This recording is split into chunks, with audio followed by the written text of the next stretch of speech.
Welcome back, fellow web creators and entrepreneurs. In this tutorial, I'm going to cover how to join clips together in Adobe Premiere.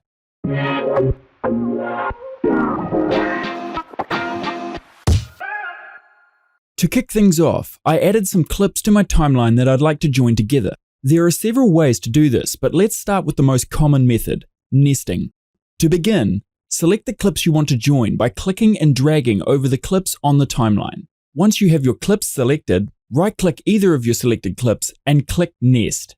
Give the nested sequence an identifiable name and hit OK. This will join all selected clips together within one nested sequence. Now you can apply adjustments, effects, and more to the nested sequence, and it will be applied to every clip within it.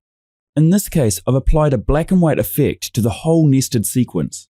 Much like a single clip, you can change the effects properties by selecting the clip and going over to Effect Controls. Furthermore, if you want to see the individual clips within the nested sequence, just double-click it to open the sequence in a new tab on the timeline, and it will reveal its contents. Here you can apply effects to each individual clip within the nested sequence, essentially layering effects on top of one another if you're aiming for a specific look.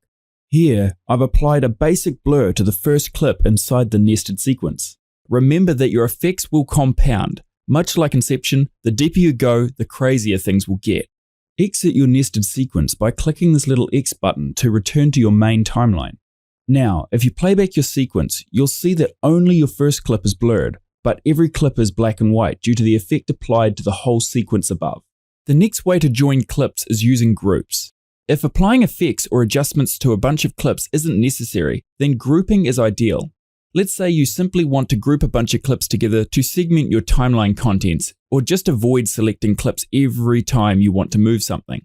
To do this, select the clips you'd like to group, right-click any of them, and select Group. Now, when you select any of the clips you just grouped, it'll select everything within the same group, and when you move them, they move uniformly on the timeline. And that's it for this tutorial. I hope you learned something new. Thanks for watching, and I look forward to seeing you again soon.